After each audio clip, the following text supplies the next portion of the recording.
Hello, ladies and gentlemen, and welcome to the Discriminating Gamer. Say, why is Kim Jong-un so evil?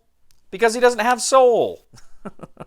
Speaking of dictators, ladies and gentlemen, today we're going to go ahead and travel all the way back to Francoist Spain as we take a look at Resist from Salt and Pepper Games.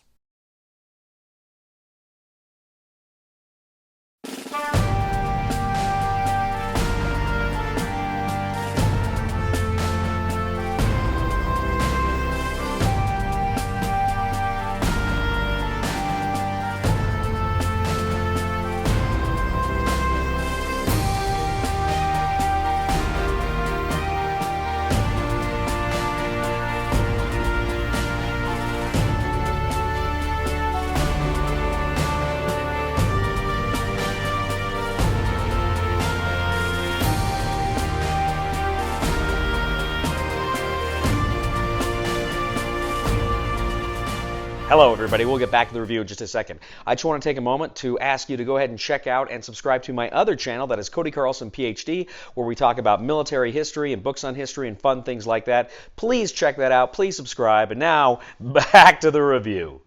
Resist from Salt and Pepper Games is a solitaire game in which the player takes on the role of the Maquis, the resistance to Franco during the Spanish Civil War or thereabouts, during World War II, and they're going to go ahead and try to bring down the regime through all sorts of kind of guerrilla attacks and insurrections, but can they do it?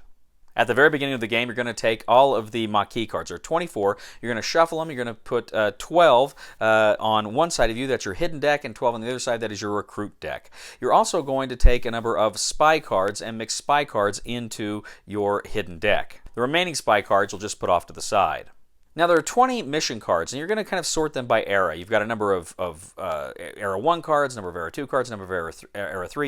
You're going to shuffle them. You're going to remove certain numbers from each of the decks. Then you're going to place one on top of 2, 2 on top of 3, and then you're going to put 4 of those missions out in front of you.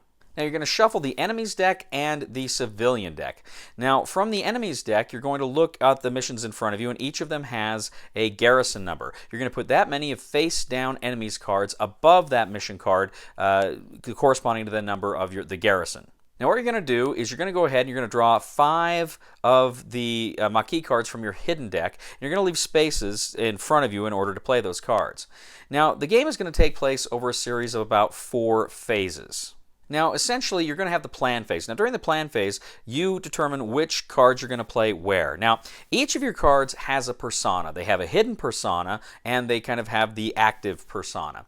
Now, you're going to go ahead and put those down in front of you. If you're the active persona, if you're playing the right side of the card, you put that card to your right. If you're playing the hidden persona, you put it to your left. Now, if they are active, they are much more powerful. If they're hidden, they're not nearly as powerful, but you still get to keep them. They'll still cycle through your deck. You're going to lose those cards you play that have exposed themselves.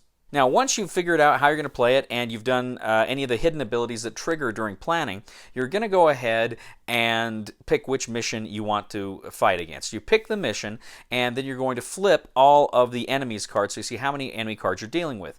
Now, these enemy cards can be different things. They can be guards, they can be grunts, they can be engineers, they can be spy masters, and they all do different things. But they trigger at different times. For instance, some of them have defensive cards. For instance, a guard says you cannot attack the mission until you have taken out the guards first. The grunts say you cannot attack the mission until you've taken out all the grunts first. So there's different defense ideas that trigger there. After all of those defense icons have triggered, you're going to go ahead and decide what you're going to attack. Now, you can try to attack all of the enemies and the mission. If you can, great, but you may not always be able to do that. So you got to decide, okay, do I want to go after the mission? Do I want to go after the enemies? Now, some of the enemies may have some pretty nasty things that happen if they survive that mission, so it's wise to take them out if you can. So you go ahead, you take out your enemies, and your enemies may also have a defeat condition. If you defeat them, something happens, and you've got to go ahead and resolve that.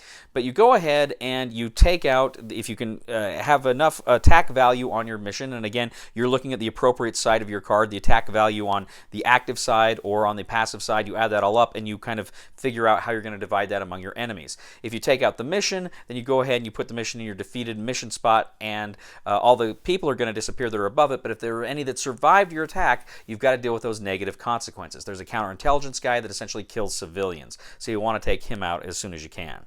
Now, if you cannot take out the mission, if you fail the mission, you flip the mission over, you don't replace it. If you do win the mission, you do replace that mission, and you put out the appropriate number of garrison enemies in front of it.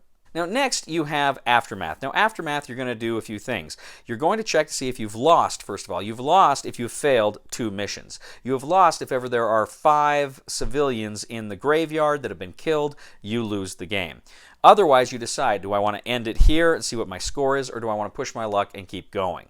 Now, if you decide to keep going, of course, you clean up your Maquis. The ones that were active, they go into the recruit discard pile, and the ones that were hidden, they go back into the hidden discard pile. You're going to go ahead and draw 5 more cards. Now, if at any time, at this point, if you draw 5 spy cards, if you have nothing but spy cards, you immediately lose the game. So if you've ended the resistance, you check on the scoring. If you get, I think, 1 to 14 that you've passed, it's a draw. Essentially, it's a defeat. But if you score more, you get minor victories, major victories. If you defeated all 10 of the missions, that is an epic victory, and you can claim to have brought down the evil fascist Franco. But you go ahead, you add up your victory points, and that will tell you whether or not you win. Resist. So Resist is, of course, from the team that brought us Undaunted Normandy and some other great games, Trevor Benjamin, David Thompson, really, some of my absolute favorite games. Now, this is a preview video, so I'm not going to tell you my opinions on the game, except to say that this is a fairly quick game, it's a solitaire game, and it's an easy to learn game.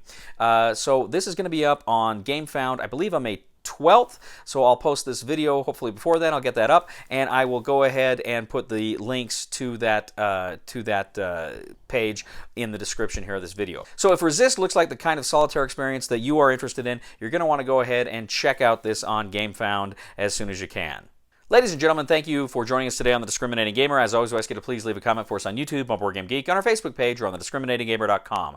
We ask you to please like us on Facebook, subscribe to us on YouTube, and follow us on Twitter. I'd also ask you, ladies and gentlemen, to please check out my other channel, that is Cody Carlson, PhD, where we talk about military history and books on history and fun things like that. Please check it out. Please subscribe. And we'd also ask you to please give a thumb to this video on Board Game Geek. We really appreciate that quite a bit. You know, ladies and gentlemen, there was a dictator, and he's talking to his cronies, and he says, you know, I want to stay in power longer, so I'm going to move the Earth further away from the sun. And one of the cronies asks, well, how will moving the Earth further away from the sun keep you in power? And he said, well, I read once that if the Earth is further away from the sun, it would take longer for 1 full revolution.